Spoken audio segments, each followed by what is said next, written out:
From the Cronkite studios in downtown Phoenix, this is Cronkite News. Good evening, and thank you for joining us for this special edition of Cronkite News. Tonight, we're taking a look at our coverage of border issues, including groups searching for lost immigrants, to the impact DACA students have on our economy.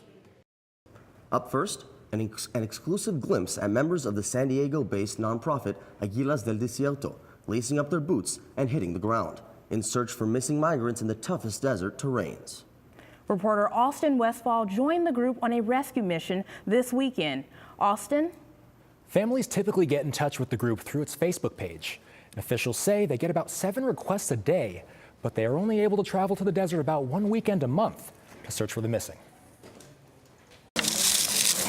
Between snakes, cactus, rocks, any step can be literally deadly.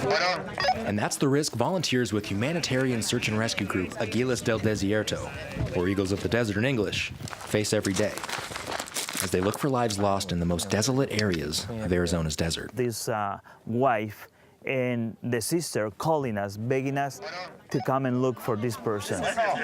30 volunteers went out over the weekend looking for a lost migrant last heard from 6 days ago in the Ajo region near the southern border. I think there are only 2 of our team that live in Arizona. Some people come as far as from LA and Orange County. People are still dying in this part of the desert, and that's the reason why we're here right now. The volunteers come from all walks of life, many of them undocumented at some point. Está bien ahora. And one of the reasons why so many people come out to help is because they themselves know how it feels to lose a family member to the barren desert. It's a really intense psychological experience to be looking for people's remains or people in really extreme conditions. Conditions that are often deadly. According to the Pima County Medical Examiner's Office, 127 bodies were found in 2018. That's a drop in comparison to a record high of 222 in 2010. But still, bodies are being found. Stephanie Ortiz's family started the group after losing 2 loved ones to the desert. They had very little food and water, so they didn't make it through. It looks like we found an old pair of jeans in their Dickies, really washed out denim jeans. And there's something else over here. It looks like maybe a shirt. Yeah, we get emotional, but not in a bad way. You know, it won't hurt us, I think. I think it's gonna help us to grow as human beings. The group also finding containers that migrants typically use to carry water across the desert. I've never seen them tied together like this. But there is no sign of the man they're searching for. Pretty much we're gonna come back just looking for a body in some other occasion, unfortunately. I think he's gonna die if he's not already dead. Now, the group covers the southern areas of both Arizona and California. Right now, Águilas del Desierto can only go out searching for migrants about once a month because they are only funded through donations. Live from the Broadcast Center, Austin Westfall, Cronkite News. 4 humanitarian aid workers are now facing up to 6 months in prison for entering an Arizona wilderness preserve without permits and leaving food and water for those crossing the desert.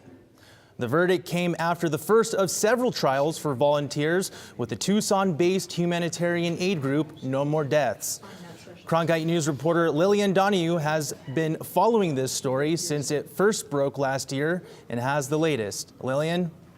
Thank you. This is a verdict more than a year in the making. Now, groups like No More Deaths say that criminalization of humanitarian aid along the border is nothing new.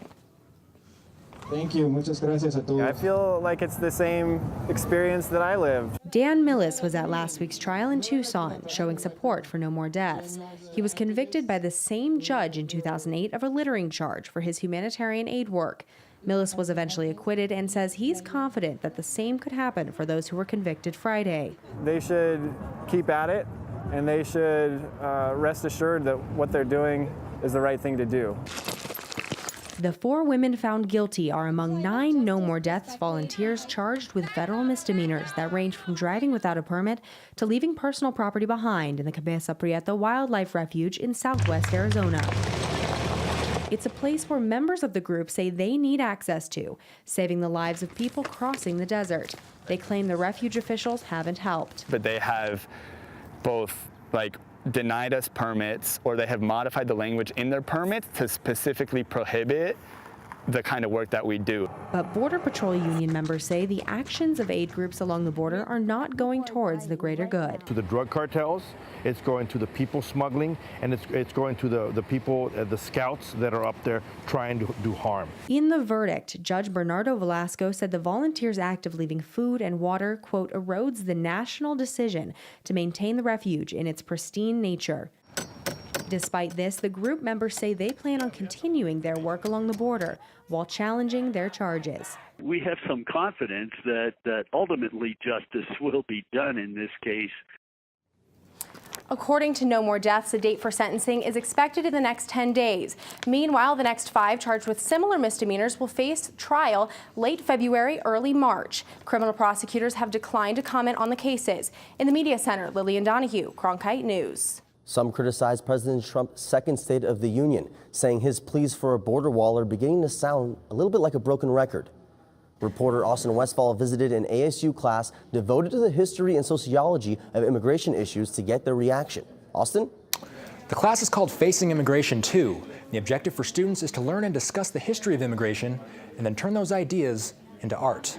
Among today's discussions was the State of the Union. Our president has no conception whatsoever of immigration history.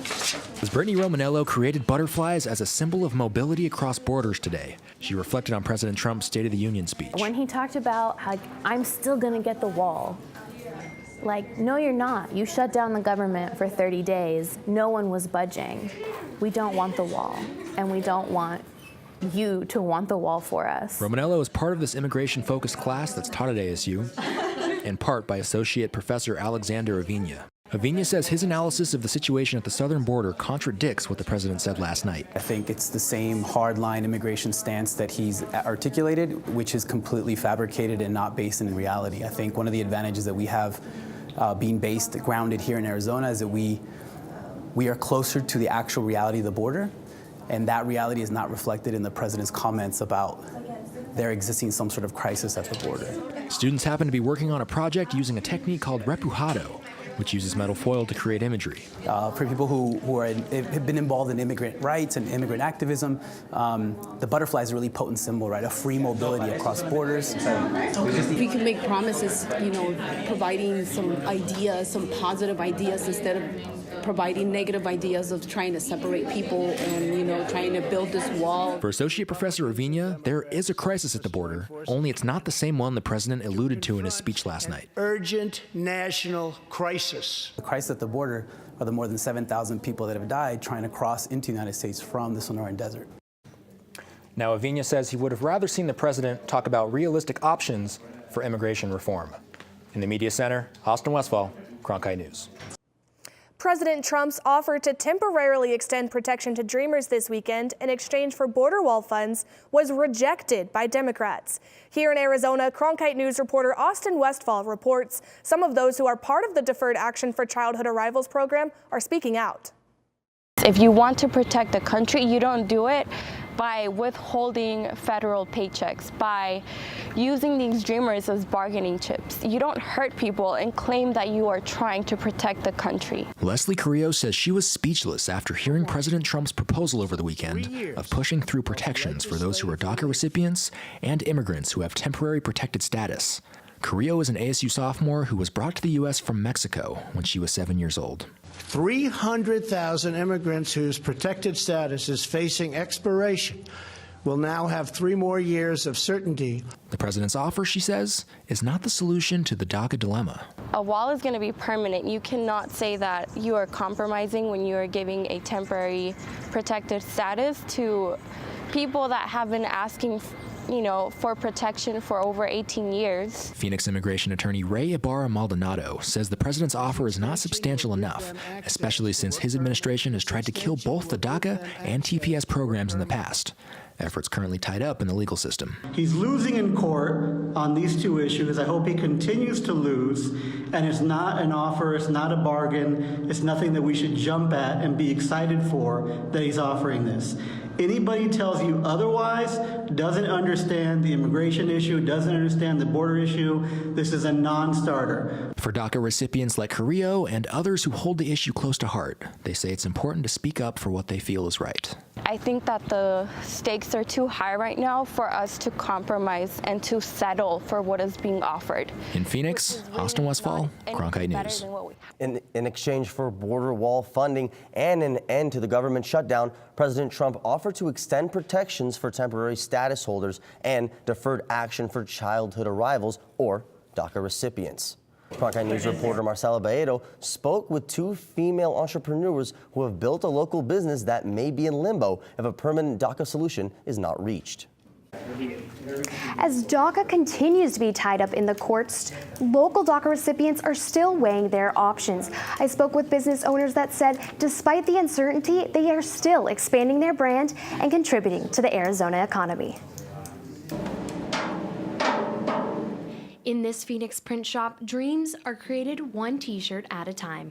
Ganas, an athletic apparel brand, combines cultural images with a message of health and wellness.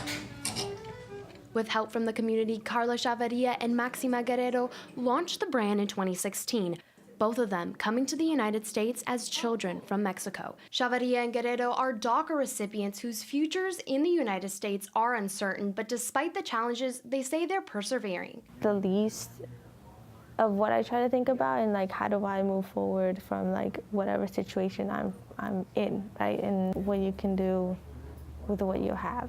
That kind of spirit has helped as they've become female business owners and while also facing the stigma that can come from being a DACA recipient.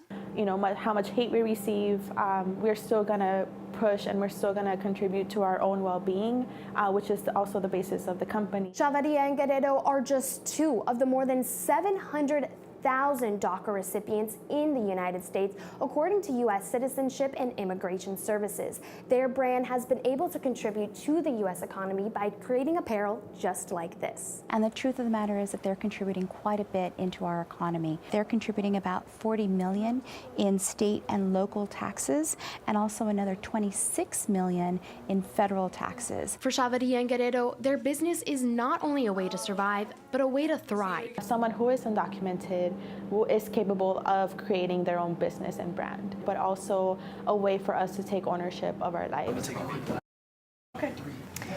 The company says that they are both locally sourced and locally printing here in Arizona and are working on expanding their business. In the media center, Marcela Baedo, Cronkite News. For years, the state of Arizona has not allowed certain DACA recipients to obtain a driver's license, but that changed late yesterday.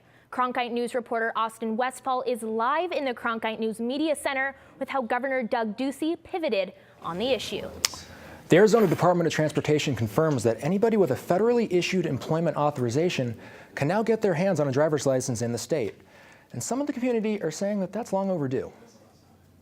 We've been fighting in courts regarding licenses for deferred action recipients since 2012. That fight coming to end Wednesday as Governor Doug Ducey gave up trying to appeal a 2018 ruling by a U.S. District Court judge requiring the state of Arizona to issue licenses to everyone the federal government has allowed to stay in the United States legally.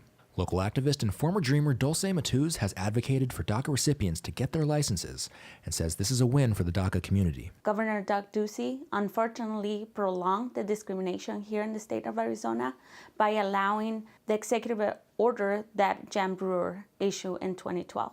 Now, this is a step in the right direction. Phoenix immigration attorney Ezekiel Hernandez says the announcement was made quietly and without much fanfare, but still praises Governor Ducey's decision. Politically, I think it is damaging in some circles, but in reality, what we need is more actions like this. And you know, under the administration of the current governor, I think something like this is very good. For Matuz, the change will now allow many DACA recipients to do something most people take for granted. Like being able to drive to school, to work, to the doctor's appointment.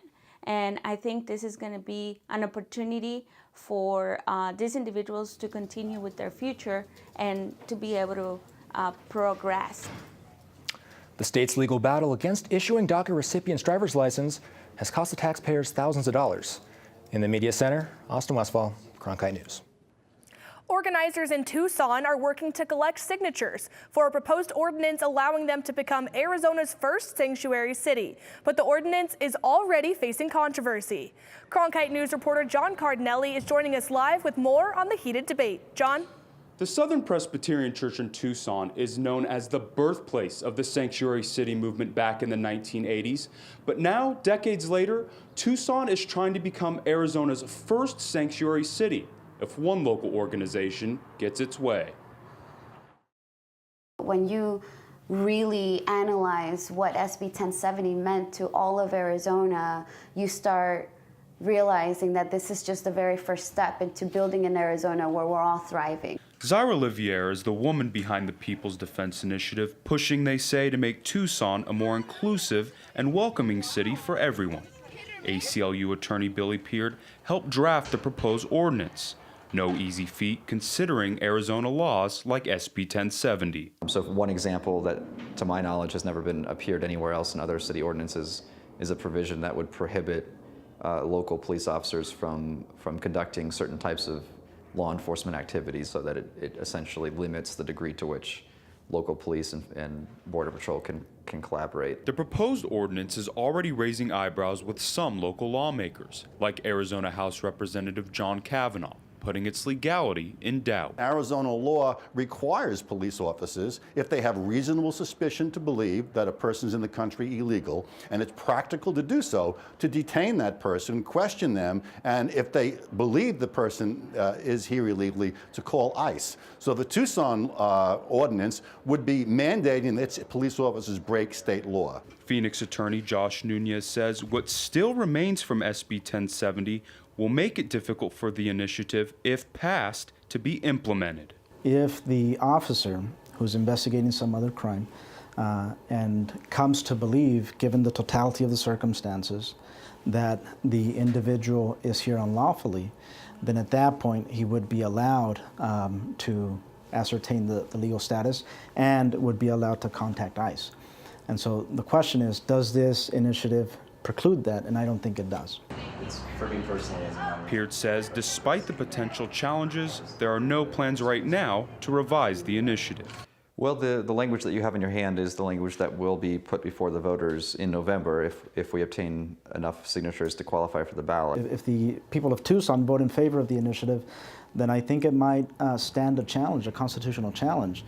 And that is because there is enough ambiguity in the way it's written to allow for a lot of interpretation and allow it to stand. If anything, this is going to end up in litigation, obviously. There's going to be a lawsuit, and we'll see what the courts decide.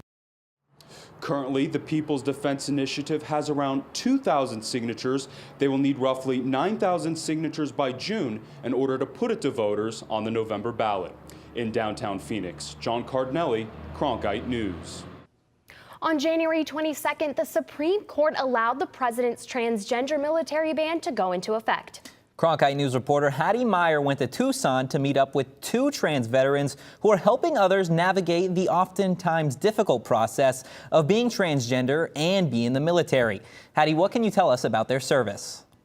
Well, both women I spoke to served in Vietnam, Sue McConnell in the Navy and Aaron Russ in the Army. They were both amazed and excited by the progress they say the military has made in terms of its treatment of LGBTQ veterans, but now feel gutted by the Supreme Court's decision. However, they aren't giving up. I tried to commit suicide. Sue McConnell remembers the darkest days in which she thought life wasn't worth living. So I was standing on Chehalis River Bridge with a cinder block and a rope, deciding, making my peace, And Fast forward 4 decades, and she now uses her own experiences as a member of the transgender community and a military veteran to help other veterans going through their own tough times. I was fighting with the fact that I was a woman inside. You couldn't even be gay, let alone a trans woman. McConnell volunteers at the Tucson VA, just one of 4 clinics nationwide that offers medical care to transgender veterans. Tucson VA is the best VA hospital I've ever been to. I started volunteering there because of the care that they gave to me, and I saw the care that they gave the other veterans and the respect and dignity. McConnell says the recent decision by the Supreme Court of upholding the proposed military restrictions by the Trump administration towards active and future transgender service members is causing anxiety and stress within their community. Well, you know, it's devastating because, you know, we make this progress and then all of a sudden we get kicked back. Aaron Russ is also a trans veteran who worked in special ops and counterterrorism before being honorably discharged for cross-dressing. When Uncle Sam discovered I preferred cashmere and heels off duty, that was the end of my career. Russ says 20% of trans people serve in the military, compared to only 7% of the general population. The biggest challenge, though, is it's going to hurt a lot of people currently serving. This doesn't come down to whether or not somebody can do the job. This comes down to whether or not the President of the United States is making a statement to his base that he believes that we are second-class citizens. The thing is whether you're a trans woman or trans man or you're gay or whatever, if your ass is in a sling, you don't care who's helping you. The Southern Arizona Gender Alliance says there are about 15,000 trans veterans nationwide.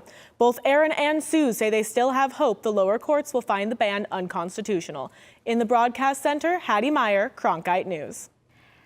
The social media phenomenon right now is huge, and I spoke to 2 people here locally that are just killing it online. Hola a todos. Hello everyone. Hola. Instagram, YouTube, Twitter, and Facebook. We all use them, but Latinos are logging in and reaching for their phones more than other ethnic groups. And Hispanics aren't only big social media users, they're also using it to make big money. With over 5 million followers across all social platforms, Julian Camarena uses his presence online, sharing his music, and is known as an influencer, someone who has a large following and, in some cases, turns that following into a profitable business. From the music to working with these brands to endorsements, all that stuff helps a lot. But Camarena says the connection to his fans' social media offers is something money just can't buy. It's nice to be able to interact with them. It's nice to kind of get instant feedback with them, which now you can get with social media. Whether it's double tapping on Instagram or scrolling through Twitter, one of the many reasons that Latinos are on their computers or on their cell phones is to be able to connect with their family members that might live in different countries. We're also finding that they're using Facebook or WhatsApp, whether it's contacting their family members, sharing pictures of their babies. Hola, mujerón. For this up-and-coming social media influencer, connecting with her family in Mexico is just another reason why she shares so much of her life online. Hispanics are very united, so social media has been a tool for us to continue to be united even if we're far. According to the Nielsen Company, 52% of U.S. Hispanics 18 and over spend 1 hour or more every day on social media sites, in comparison to 38% of non-Hispanic whites. Those higher engagement numbers potentially mean higher revenue for Latin social media influencers. We plugged Camarena's Instagram stats into an online estimating tool and found for every post, He may charge $2,600 to $4,000, just depending on the price. For Alejandra Saunders, the purpose of her Mujerón movement is to empower Latinas through social media. My brand is more about empowerment and not necessarily showing skin. I really always think about what will my mom or my sister think about my post. According to Nielsen, in the year 2060, people under 35 are going to be 30% Hispanic. People across the valley came together to celebrate Martin Luther King Day yesterday. In Phoenix, thousands took the streets in his honor, starting out from Eastlake Park. Police guided marchers over the 2-mile stretch as hundreds more joined along the way. It symbolizes that we're all able to march together because there's a bunch of different people here of all different colors, nationalities, races, all of that, just marching together.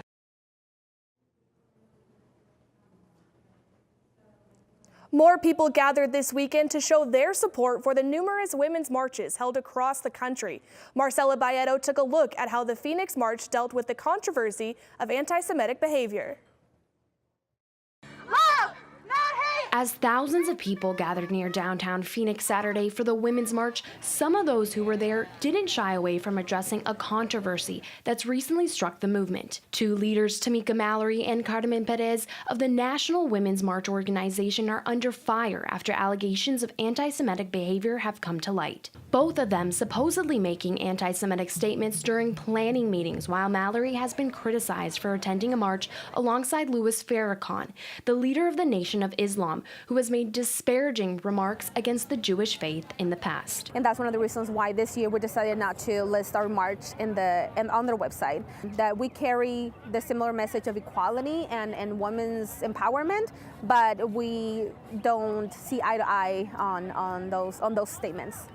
Women from various backgrounds taking the microphone before the march, including Miriam Wiseman, a Jewish woman who addressed the issue of hate. When hate isn't checked, the consequences can be catastrophic. Mujeres en la Lucha, Women in the Fight, is a grassroots Latino women's organization that also participated Saturday. Many Latinos are here marching for more than just women's rights.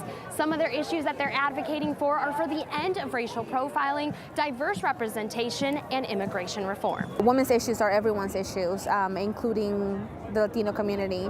We haven't been as represented. Obviously this affects the Latino community because it's such this diverse community, and I think showing the support for that is really important. In Phoenix, Marcela Baedo, Cronkite News. That's it for this special edition of Cronkite News. Thanks for joining us. For top Arizona stories anytime, go to cronkitenews.azpbs.org.